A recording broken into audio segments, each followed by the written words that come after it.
2, 3. Go ahead. All right. I'm glad everybody could join us today. My name is Kevin Lund. I'm one of the flight nurses with Aspirus Medevac here in Wausau. I've got with me Eric Anderson. Hello. He's also a flight nurse with us. And we're ended up having to do this on our iPhone, so it's going to be a little bit difficult. I hope you can hear me okay. And hopefully our signal is going to be all right. So what I'm going to do is I'm going to give my phone to Jeff Freese here so that you can kind of get a full shot look at what you're dealing with the aircraft. So basically what we have here is it's a Bell 407 helicopter. It's basically kind of an average size aircraft by medical standards. We do end up to where we do have some aircraft that are smaller. There's some that are much bigger. This is kind of a medium range. It's got as far as power goes, it is definitely a higher powered aircraft from a weight to power ratio, if you want to call it that. It's a little bit like some of the pilots will call it it's more like a Porsche. Got lots of power, lightweight. When you're looking inside, if you want to go ahead and kind of give them a look inside.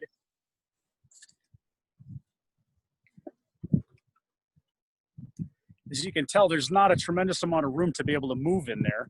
We do have to basically make do with what we have in moving our equipment around so that we can provide enough room for the patient. And along the other side here, we'll kind of show you how the patient ends up going inside.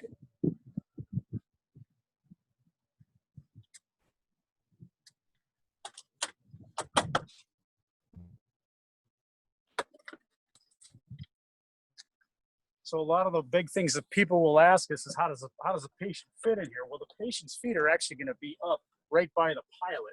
So we end up having a tray that ends up coming out, and we end up taking off our cot or our stretcher. This angles out, and what Eric and I would do, so we'll go ahead, is we end up having our equipment on just like such.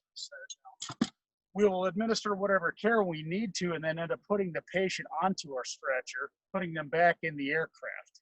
There are some limited size of patients that we can take. One of the limiting factors that we have really amounts to the shelf to where our cardiac monitor fits on. Basically, if we can't get the patient to tuck underneath here, it definitely presents a challenge. So I guess in a nutshell, you could say when we're starting to hit about 325 to 350 pounds, we need to really be concerned more about who we can manage to take in here.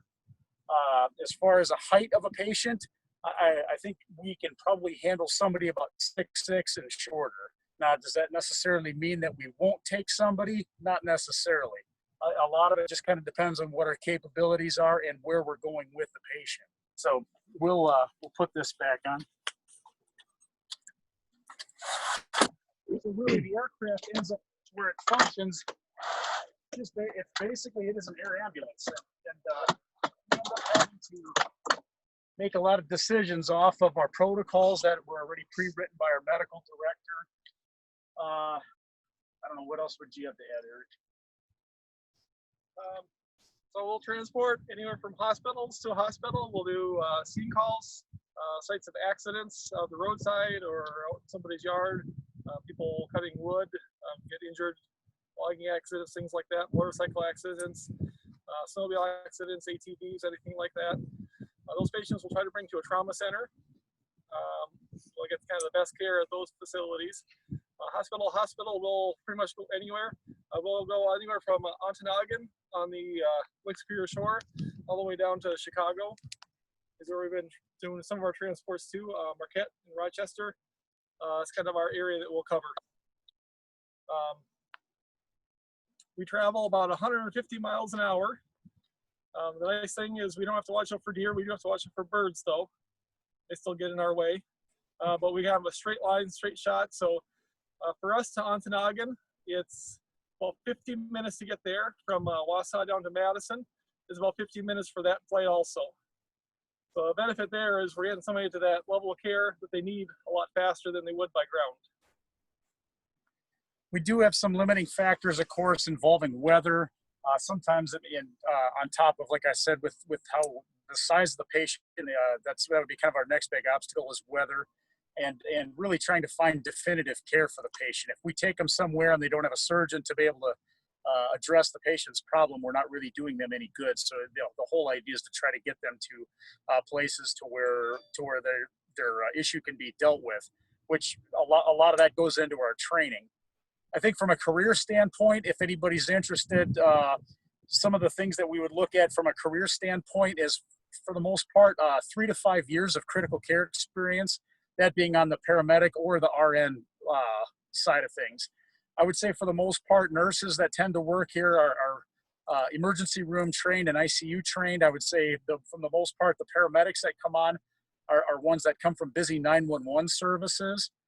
If you were interested in something like this, you really have to be very willing to work well in a team atmosphere and be able to communicate well and in your decision making. And that includes our pilots also, because sometimes we end up having to make decisions based upon if we're running into weather or issues with the aircraft and we have to divert.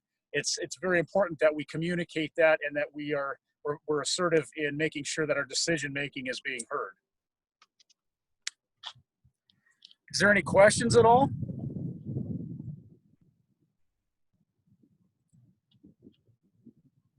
Yeah, what backgrounds do you all come from?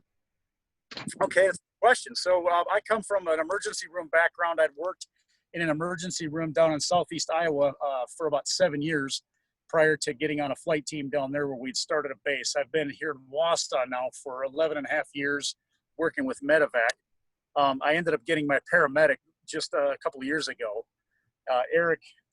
So I've been a paramedic since 1998. I worked as that for about 9 years. I started here in 2007, so I've been here for about 13 years working as a paramedic. I worked for a 911 service before coming here. 2009, I got my nursing license also, so I've been doing this and emergency room nursing at the same time. Any other questions at all?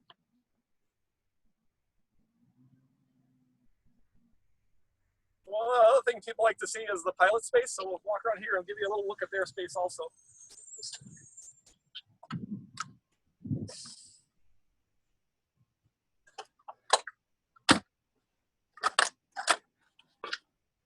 And you might be able to see pilots really don't have a whole lot more room than we do. So their controls, they have the cyclet, which kind of controls the up and down.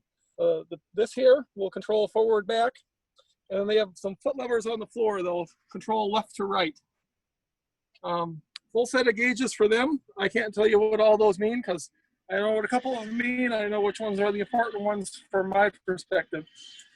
We do get trained on how to shut this down if our pilot gets incapacitated. So the fuel valve, a throttle, and a battery switch, those are kind of the big things we want to get shut off if our pilot's incapacitated, if that ever happens. Most of our pilots have a military background.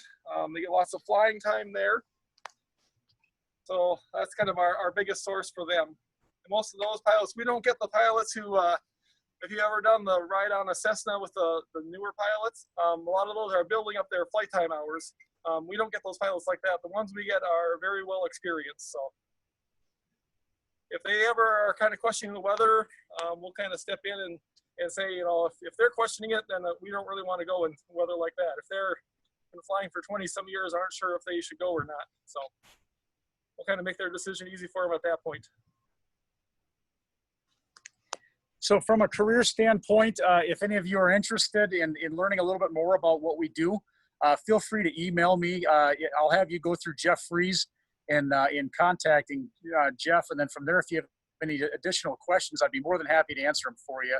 Because a lot of people after the fact will think about certain aspects of what they would have to do with training in college, so on and so forth. So feel free to contact me at any point if you have any questions or concerns. So if there isn't any other questions from anybody, I hope you got something out of this. I hope you enjoyed it. What kind of equipment do you have? Okay, so the equipment, I'll kind of have you come around here.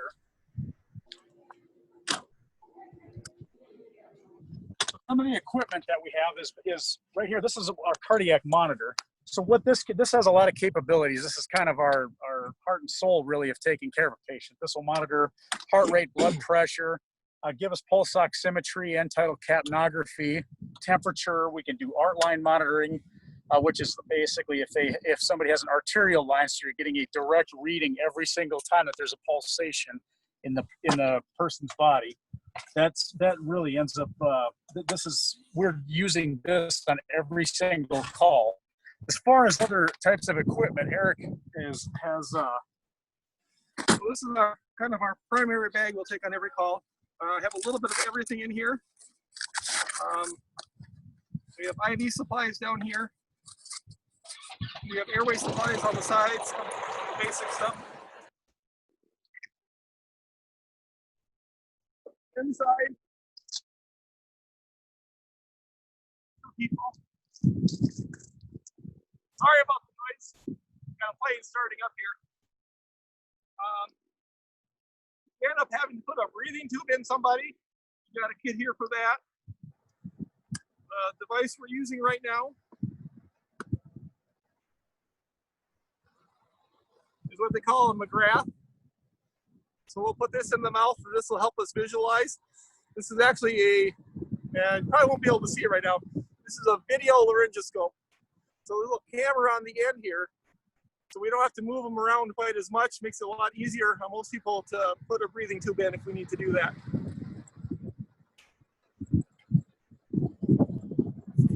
Some of the other equipment that we have on the aircraft is we have a ventilator. So that's the device that will breathe for people. In the back here, we'll have a pediatric kit. So that will include size-specific equipment for different age kids. I'm using weight based on that. Oxygen supplies. We have a device to put basically a hole in the chest for somebody who has a pneumothorax or air outside of the lung. So the air will get in the chest cavity. That lung won't be able to expand, so we'll put a needle in there to kind of let that lung reinflate all the way. This is our ventilator. This is our ventilator that we end up using. This is basically it's mechanical ventilation for anybody that's got a breathing tube in. We can make a lot of different adjustments with how they breathe, how fast they breathe, how much volume of breath they get, how much oxygen they get with all of it. So it looks like there's a question in the chat bar of what is one thing each of you love about your job? You need to Jeff, you need to do a turn here. This is wonderful. This is my office right now. And as nice as the view is here, once you get 600 feet up in the air, it's a lot better. So my office view during my shift is a pretty nice place. I absolutely love my job. There is nothing I would change about it. I enjoy flying. I enjoy every aspect of it. I take a lot of I guess if you want to say happiness in the fact that I can help other people and still be able to make a good living at doing it. It's a fantastic career to get into. It's definitely exciting, but I look forward to coming to work every day. This is truly a great profession to be in.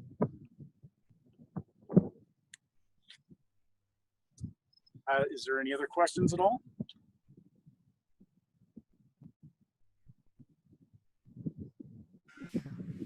I don't see any more in the chat. Does anyone else have any questions? How about like continuing education? You want to talk about that a little bit, or did you? I might have missed it while I was walking in the hospital. No, that's a great question. So we every year we have to be able to do X number of competencies for our licensure. And with our service, we have to be licensed in the state of Wisconsin and Michigan. And for some of us that end up having the dual role of nurse and paramedic, we have to have 2 sets of license each state. But basically, yeah, with our continuing education, we're always having to train. That's one of the things that basically keeps your skills sharp, because a lot of these procedural things and sometimes even some of the patient population you deal with, you don't necessarily have on a continual basis. You might jump from a major trauma, then all of a sudden you're doing, let's say, a high-risk OB patient, and we don't do a lot of those. So it's pretty easy to have certain types of weaknesses, and it's just based upon the fact you don't see those types of clinical repetition continual basis. So it's really good that we have a training program set up like that so that you can at least stay sharp enough on your skill that if you do encounter that type of patient, that you're ready to go. So for my paramedic, I have the critical care endorsement on my paramedic license. I have 72 hours every 2 years that's been required. For my nursing, typically do about 24 hours every 2 years. That's the minimum. I think pretty much everybody does quite a bit more than that. We also have certifications like our ACLS, Advanced Cardiac Life Support, Pediatric Life Support, a CPR card. We do what's called STABLE, which is basically a newborn resuscitation program that we take those classes also. So yeah, we're always learning something.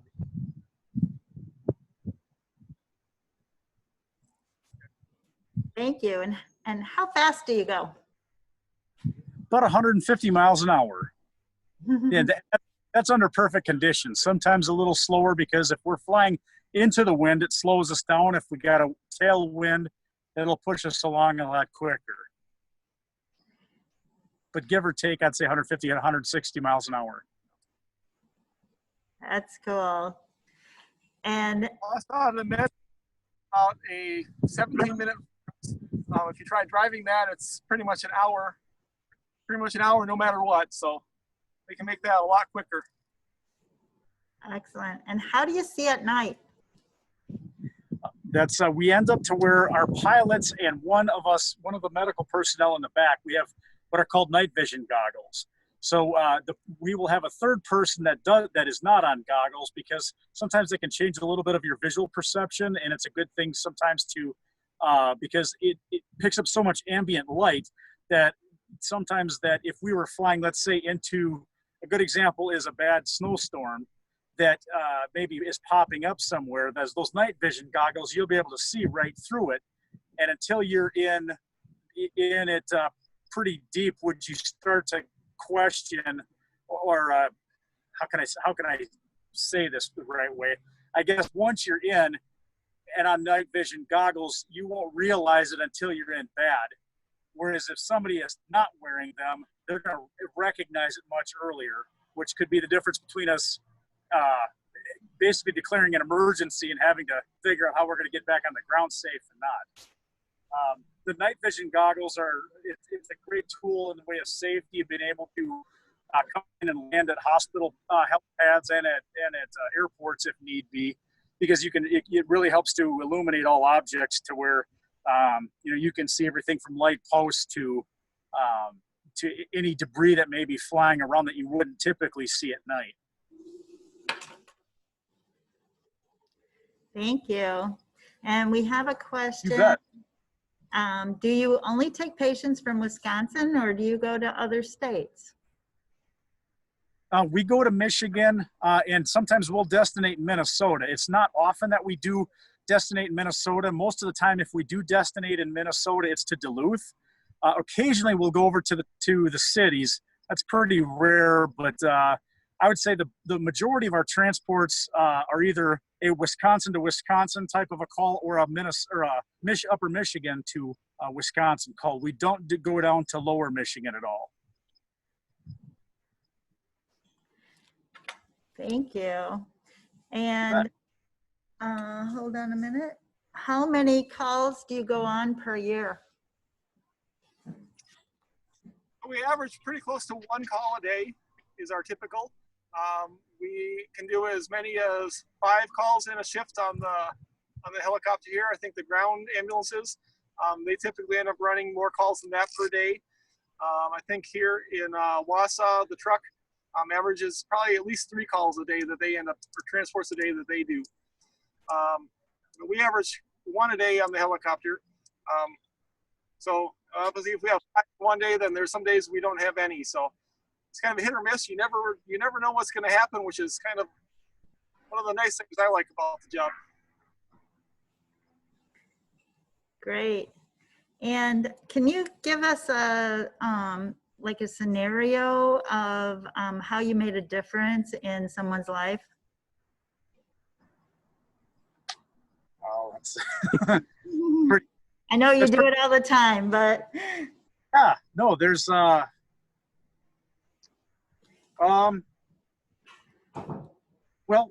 I without guess education information. I can One I could think of would be stroke patients we pick up here in Wausau. Some of them, they need a special procedure called coiling. Well, they'll kind of go in and they'll kind of do some extra things to put basically fill in a bubble in blood vessels in the brain. It's not a procedure that's done here. It's done down in Madison. So those people, if they can't get down there in time, they can't have that procedure done. So those people that are able to walk out of the hospital after being treated down there, something that if they left up here, they probably wouldn't be able to do that. Kind of one of the times we can make a difference. But maybe my ultimate difference would be this, and really I'm not kidding you when I say this. I actually flew my mom. My mom ended up to where she ended up with a subarachnoid hemorrhage. I had been. Explain what that is. Which basically it's a layer in your brain that's basically a protective covering in your brain. She ended up having what's called an aneurysm, which is kind of a weakening of the vessel that ended up popping in her brain. And so she had blood that was literally starting to compress against her brain. And the mortality rate of the people that die from that is pretty high. She ended up going and she had been going back to school for basically to become a medical assistant. And she'd asked me to come in to be a guest speaker that day. So I went and she was being graded on it. And she looked like she didn't feel good, but she also had years of having migraines. So I really thought, well, maybe she's nervous, maybe, something along those lines. Well, I ended up to where I gave her a hug and told her I loved her. I left the college at that point. They ended up calling me in later. The college calls me when I was coming back into work and said that they had to go and call the ambulance for my mom because she had been slurring her speech and they had to kind of help her to the ground. And that she was coming into the emergency room. And I said, okay, I'm going to be there in just a few minutes. So I guess I'll just see her there. And when I got there, the doctors did they ended up doing a quick assessment on my mom. They got a head CT and that's where they found the bleeding on her brain. So we ended up, so they're like, well, we got to fly her to Iowa City. This is when I was working down in Iowa at the time. So I ended up flying with my mom up there and luckily she recovered. She had a full recovery from all of it, but obviously that's probably about as stressful as you're ever going to get. So Definitely. I always say that it's 100 times worse when it's your family member. So yeah. Kudos for you for that. And some of the Ready Campers who are on are also interested in being EMS professionals. So how do you work with EMS? Well, really, we are considered a branch of EMS. I mean, we end up doing a lot of kind of how we, as from a helicopter standpoint and working with other EMS agencies, is that a lot of times what will happen is Jeff a lot of times sets up some of the education and the landing zone training. So we will go out, for instance, fly the aircraft to some of our local EMS agencies and try to teach them what we're looking for, ideally in a landing zone area. We try to give them parameters, things to look for that maybe your common person may not really necessarily look for, dangers that may happen on scene, so that we can come in, do our job safely, and then off we go. We don't want to ever take chances from the standpoint of having anybody get injured trying to help somebody else, because then that really takes somebody getting hurt on scene takes somebody out of the big picture. We're not doing the patient any justice if we're not operating in a safe manner. So we go over a lot of that stuff with EMS agencies. Occasionally we may teach a class to kind of to show that it really is a team effort when you're talking about EMS. It's the involvement in your community and trying to provide a service out there that's going to be good for everybody.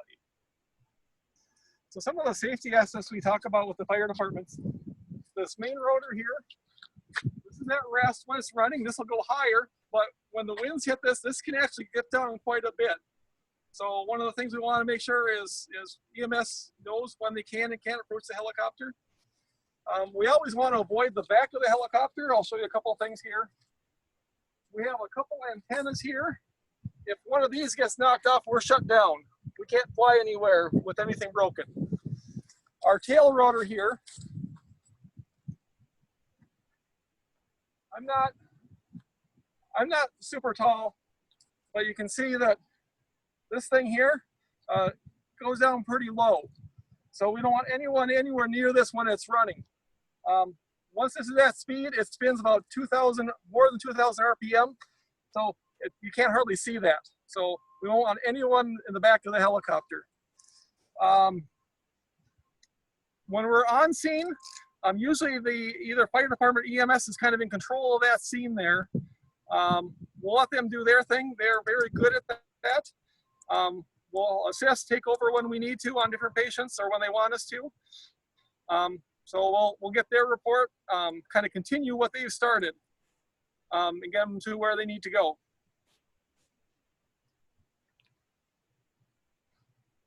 Great. We have another question from Danielle from Milwaukee.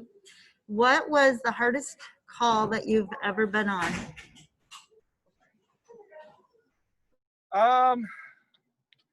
The hardest call I've been on, one of them I can think of, involved a teenage snowmobiler who was killed in an accident.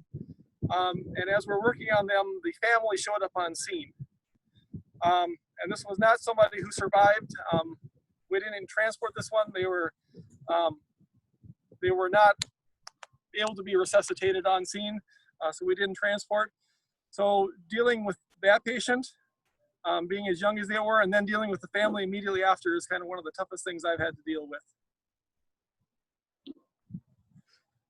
So the question was some of the tougher things. Toughest things you had to deal with.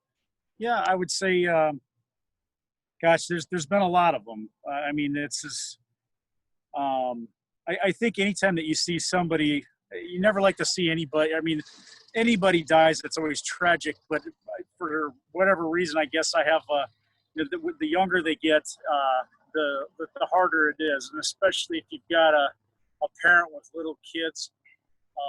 Whether it's the kid or the parent, that's always something that really kind of eats at you, because that's because now a kid doesn't have a mom or a dad, or mom or dad don't have a kid anymore, and that can definitely wear on you when you see a lot of bad stuff like that. But I think if you want to flip that into more of a positive light, the thing is that the training we do is always focused around the realization that that's somebody's mom, that's somebody's dad, grandma, grandpa, son, daughter, whatever, and being on your A game all the time is really important.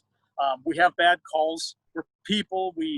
Sometimes we have calls that just don't go as planned, and some we're high-fiving and happy at the end of it because we hit it out of the park. It's like anything. I mean, there's I think anytime when you're working in a team atmosphere, teams sometimes they show up and they play the game of their life, and then they turn around the next call, and it's very easy to be very critical of yourself, and we're always looking at how we can do our job better. And I think that makes us better every day.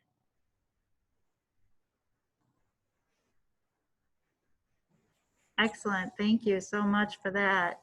And how do you deal with those types of things? And a second thing is that the Ready Campers are working on community projects.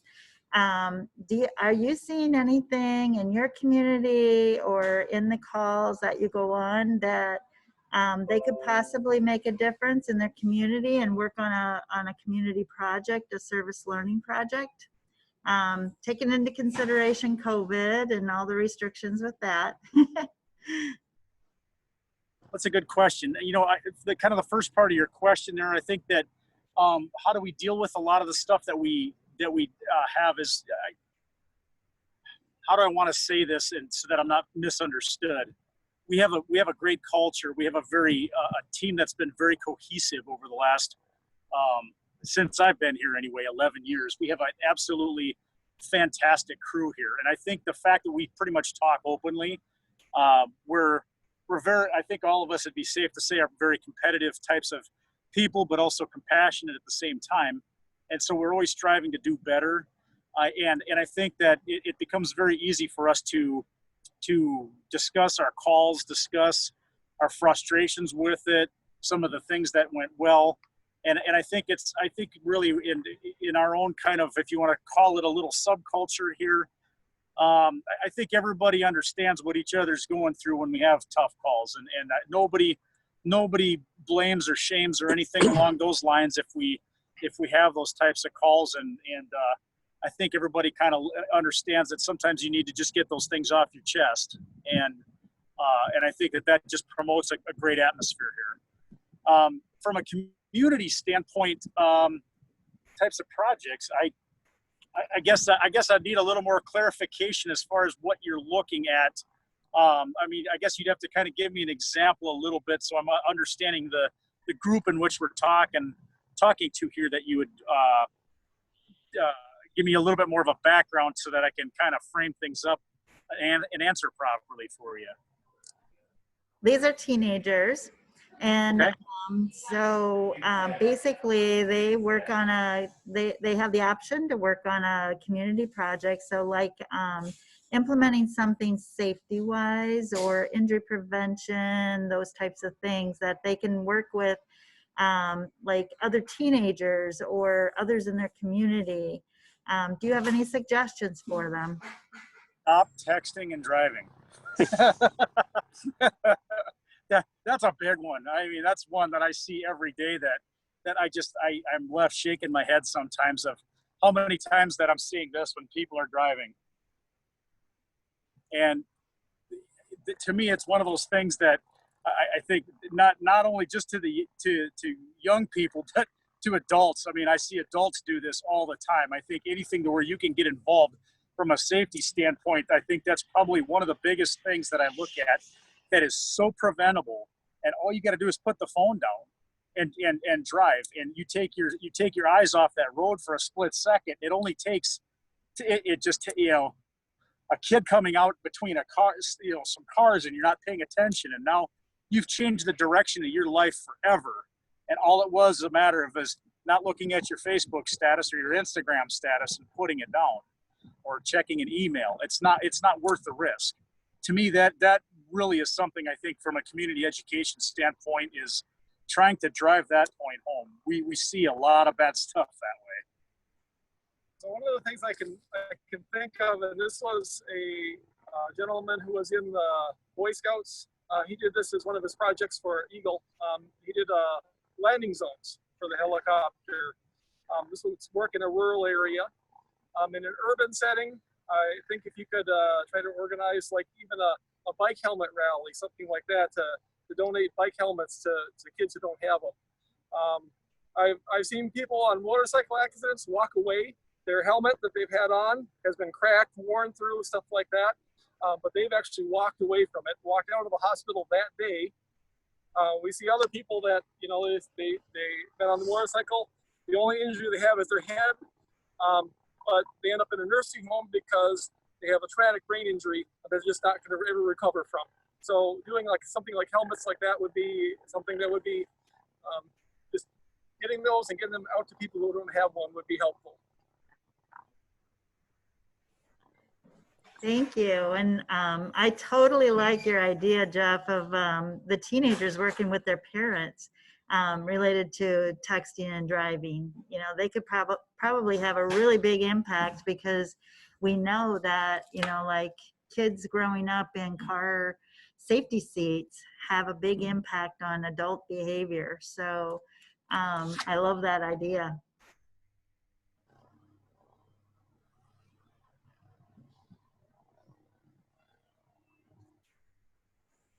So does anybody else have any additional questions? Anyone else? Lisa has joined us now also. So Lisa, do you have anything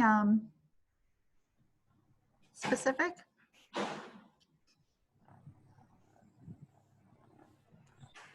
think Lisa's having problems with her voice thing. So does anyone else have any questions? Well, thank you so much. Jeff, and I didn't catch Eric. Eric. Jeff and Kevin. Kevin, Yeah. yep. Thank you so much. This was very, very helpful for all the Ready Campers. And so they are just learning, they're learning about all of the different professions, as well as, you know, how they can make a difference in their community. And so, so that's great. It's awesome. So, and Jordan says, thank you very much. And lots of thank yous here in the chat box. So, yeah. And I want to definitely extend the hand that if anybody has any questions or anything for us, by all means, you can easily get my email through Jeff or through Lisa, and I'd be more than happy to answer any questions that you might have regarding anything we talked about today. Excellent. Well, typically we have Ready Camp in person, and so we were hoping to come and see you in person this year, and because our Ready Camp is supposed to be in Wausau, but unfortunately with COVID and stuff, but fortunately also. I don't think we would have connected with so many teenagers across the country if we didn't have this opportunity to go virtual. So we will be posting this link and this recording to YouTube. And so others may have questions through there also. So we'll let you know if anyone has any questions. And oh, okay. Damien says, wait, what was the happiest job you did? Oh, It's my job that I do every day. It's Yep. oh, one of those I can think of is a cardiac patient we transported that we took into the cardiac cath lab, so where they go in and they'll put a stent in the heart. And this is one of those we actually had time to kind of actually drop them off. We stayed there for a few minutes, and the cardiac surgeon was in there, and within 7 minutes had the stent in place where it needed to be. And just to be able to see this person that you had 10 minutes ago, and they were pale gray diaphoretic sweating, and now looks perfectly normal before we're even walking out of that room. That's pretty incredible feeling. Mm-hmm. Well, piece of part in getting this person to where he needed to be. Yeah, that's amazing. That's great.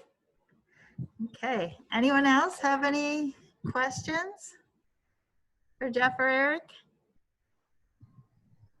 All right. Thank you very, very much. And hopefully in June of 2021, we'll see you in person. That'll be nice. very good. Okay. All right. You guys have to take care, and we appreciate it. All right. We appreciate you you. taking time out of your busy schedule to meet with all of the teenagers, all the Ready Campers here. You bet.